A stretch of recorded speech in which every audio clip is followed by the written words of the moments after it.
Donc dans cette vidéo, je vais vouloir afficher les données qu'il y a dans la base de données et qu'il y a dans la fiche user. Donc là actuellement je suis connecté avec l'user ID 86.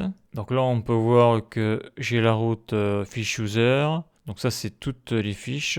Donc c'est une route get. Donc dedans j'ai mis un body et le token. Et si je clique, donc j'ai une réponse du serveur. Actuellement, il n'y a rien dedans, mais ça fonctionne. Donc je rajoute que si je mets un mauvais user ID dans le body, alors bien sûr que j'ai généré mon token avec l'user ID qu'il y avait avant. Si je fais un set, bien sûr, j'ai authentification échec car l'user ID n'est pas bon. Donc là, ce qui est très important, c'est que là, pour accéder à une route get, je dois utiliser le body. Et je dois aussi utiliser le bearer token. Donc ça va être très important parce que là, il y a une grosse erreur de conception dans mon backend et on va le voir bientôt. C'est le problème de l'auto-formation. Quand tu n'as pas des cours carrés, eh bien, tu apprends des trucs où tu fais des choses qui sont erronées. Donc le but, ça va être de faire une requête depuis React en utilisant le token. Et on va voir que ça va très mal se passer parce que j'ai un souci de conception avec mon backend. Donc ça, je vais en parler après quand on y sera. Donc là, ce que je vais faire, je vais aller sur mon composant de test.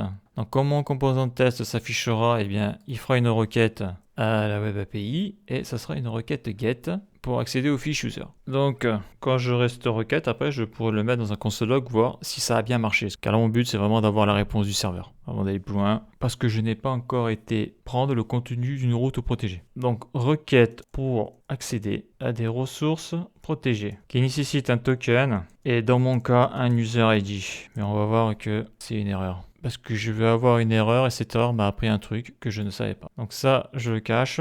Donc là, je vais faire un petit peu comme ce que j'avais fait avec la requête pour l'authentification lorsque on crée un compte, par exemple. Donc ça va faire réviser. Donc là, je mets l'URL, l'URI et le headpoint.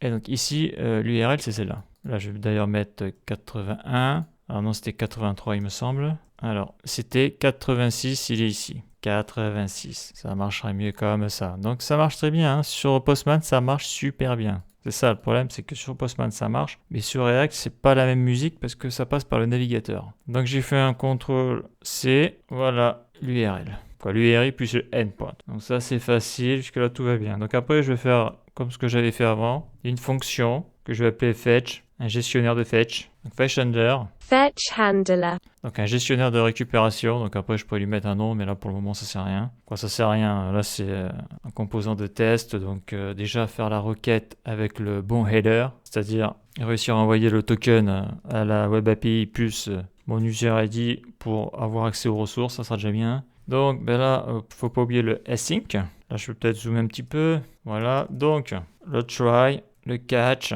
Dans le catch, je vais écrire console log problème serveur. La requête n'est pas partie. En principe, quand il y a ça, c'est que ça quitte pas le navigateur. Console.log error. Voilà, donc s'il y a une grosse erreur, ça passera par le catch. Donc ça, c'est fait. Donc maintenant, je vais vouloir la réponse du serveur. Donc réponse égale. Donc dans la réponse, pour avoir la réponse du serveur, il faut faire un await fetch. Donc il faut l'URL. CTRL-C, CTRL-V et après il va falloir donc, quand on précise rien, c'est la méthode get, mais là je vais préciser parce que j'ai besoin du body et du headers. Donc la méthode get, donc après ça va être le body.json.stringify et moi ce que je veux c'est ça, donc j'ai la key user ID, ce que je vais envoyer dans le body. Qu'est-ce que je vais envoyer dans le body? Je vais envoyer l'user ID que j'avais mis ici là. Je fais un CTRL-C, CTRL-V. Donc une fois que le body c'est bon, après je veux le headers. Dans le headers, je vais mettre le content type et application JSON, virgule, et c'est là où je vais mettre mon token. Donc la key dans le header c'est autorisation, authorization, CTRL Z, autorisation, deux points. Après on fait Alt-G, touche 7 pour les backticks. Donc il faut écrire bearer et le token. Donc $.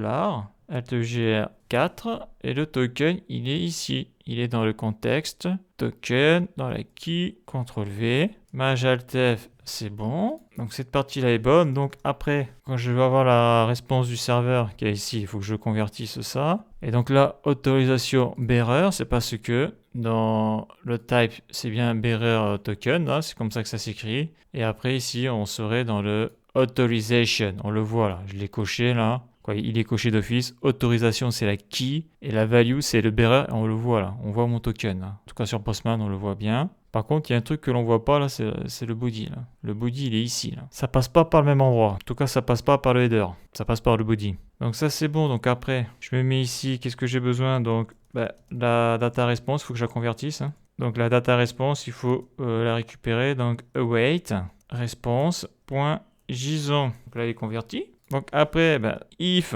response.ok. Donc là, ça s'est bien passé. Le serveur a répondu. Je fais un console log de data response pour voir ce que m'a mis le serveur dedans. Donc ça, jusqu'ici, tout va bien. Et sinon, tu vas mettre un throw new error et data response.error. Ça, on l'avait vu dans les vidéos précédentes. Là. Voilà. Donc là, je vais devoir dézoomer. Là. Donc là, tout est bon. Maintenant, qu'est-ce qu'il faut faire? Il faut appeler la fonction. Donc là, je suis ici. Donc dessous, je vais appeler la fonction fetchHandler. Je vais l'exécuter. Et là, on voit que c'est le drame. Il y a une erreur. Donc, qu'est-ce que l'on apprend? Problème serveur, la requête n'est pas partie. Donc là, on peut voir le backend. Le backend, qu'est-ce que l'on voit? Alors attends, je vais mettre voilà, je vais mettre des n comme ça là. Je vais faire ça là. Voilà, ça va être mieux. Ok. Je réactualise. Donc là, on voit que je perds pas mon token ni mon user ID, c'est normal. Tout ça, c'est stocké dans le local storage. Donc, est-ce que le backend a vu la requête? Donc, on voit que le backend là, il a rien vu du tout.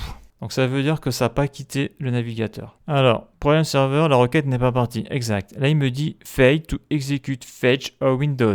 Donc il y a un problème d'exécution de la commande fetch. La commande fetch n'a pas été exécutée. Et qu'est-ce qu'il me dit? La requête avec get, head, méthode, ne peut pas avoir de body. Donc ça veut dire que moi là, je mets un body parce que lorsque j'ai fait mon backend, pour que ça passe au niveau du contrôleur, j'ai besoin d'un user ID dans le body. D'ailleurs là je suis sur le backend, comparaison du user ID qu'il y a en clair dans la request avec le user ID qu'il y a dans le token. Et là l'autre il me dit que c'est pas possible sur une requête get, c'est interdit même. Donc qu'est-ce que je fais là? Là je vais supprimer mon body, j'ai ma virgule, tout ça, j'actualise.